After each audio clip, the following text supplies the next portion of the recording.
Good morning students. अब हम read करेंगे remaining part of the lesson. First, crop production and management, advantages of manner. तो जो manner हैं उसके, जो ऑर्गेनिक खाद होती है उसके क्या एडवांटेजेस है। The organic manure is considered better than fertilizers. तो ये फर्टिलाइजर की अपेक्षा बेटर मानी जाती है। This is because it enhance the water holding capacity of the soil.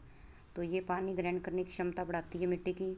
It make the soil porous due to which exchange of gases became easy.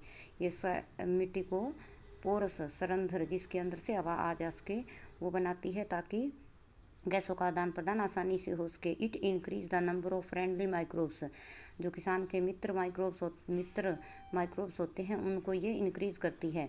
It improve the texture of the soil. अब है irrigation. Irrigation means सिंचाई, crop में water देना। All living being need water to live.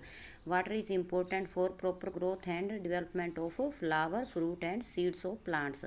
Water is absorbed by the plant roots. Along with water, mineral and fertilizer are also absorbed. Plants contain nearly 90% water. तो जो plants होते हैं उनमें 90% water ही होता है। Water is essential because germination of seed does not take place under dry condition. तो ये आप शुरू से रीड करते आ रहे हो 6-7 से। Nutrients dissolve in water get transported to each part of the plant. Water also protect the crop from both frost and hot air currents. तो जो अगर सिंचाई करते रहेंगे तो जो फसल है वो, जैसे तेज़ हवाएं चलती हैं, गर्म हवाएं चलती हैं, उनसे भी क्रॉप को बचाता है। To maintain the moisture of the soil for healthy crop growth, field have to watered regularly. तो निरंतर, मतलब समय समय पे खेत में पानी देते रहना चाहिए अच्छी फसल के लिए। Supply of water to crop at different interval is called irrigation. तो ये है what is irrigation. The time and frequency of irrigation varies from crop to crop, soil to soil and season to season. तो जो समय है और जो मात्रा है इरीगेशन की, कितने बार करना चाहिए, किस समय पर करना चाहिए, ये अलग अलग फसल के लिए अलग अलग होती है। In summer the frequency of water is higher. Why so could it be due to the increased rate of evaporation of water from the soil and the leaves? I am very careful this year about watering the plants. Last summer my plant dried up and died. तो गर्मी में ज़्यादा सिंचाई की जरूरत होती है क्योंकि पानी इवेपोरेशन होता रहता है। सोर्सेज ऑफ इरिगेशन कौन से हैं? Sources of irrigation are wells, tubewells, ponds, lakes, river, dams and canals.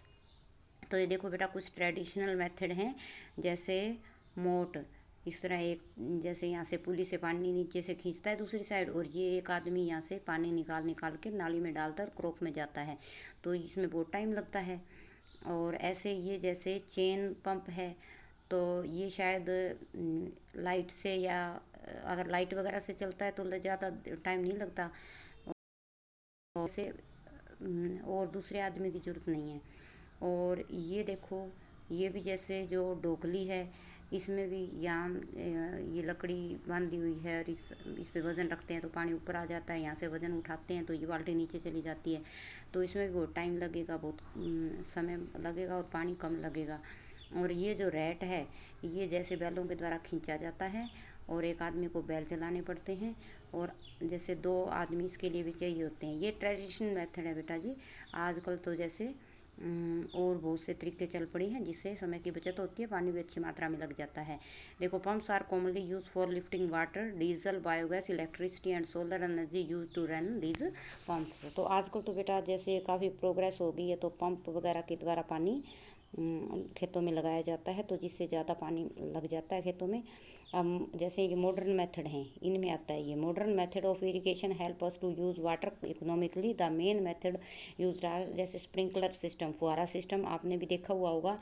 The system is more useful on the uneven land, जहाँ पे एक समतल धरती ना हो ना, वहाँ जरूर होता है। Where sufficient water is not available, जहाँ पानी कम हो, धरती समतल ना हो। The perpendicular pipes having rotating nozzle on top are joint to the main pipeline at regular interval. When water is allowed to flow through the main pipe under pressure with the help of pump, it escapes from the rotating nozzles. It gets sprinkled on the crop as if it is raining. Sprinkler is very useful for sandy soil. तो बेटा जैसे फुहारे लगे होते हैं और नीचे main pipe होती है, ऊपर जो नाली में जाके फुहारा लगता है, तो क्या होता है कि रोटेटिंग नोजल होती है, वो घूमती रहती है और जैसे थोड़ी थोड़ी बरसात हो रही हो इस तरह से पानी पौधे में गिरता रहता है। ड्रिप सिस्टम क्या होता है, इससे क्या है कि नीचे धरती में पाइप लगा दी जाती है और एक छोटी पतली नाली पौधे की जड़ में ला के छोड़ दी जाती है खुली। तो इस तरह से जगह जगह पर पौधे की जड़ों में वहाँ छोटी पाइप लगाई होती है खुली, तो जड़ पौधे की जड़ में ही पानी जाता है, ज़्यादा वेस्ट नहीं होता। In this system the water flow drop by drop just at the position of the roots, so it is called drip system.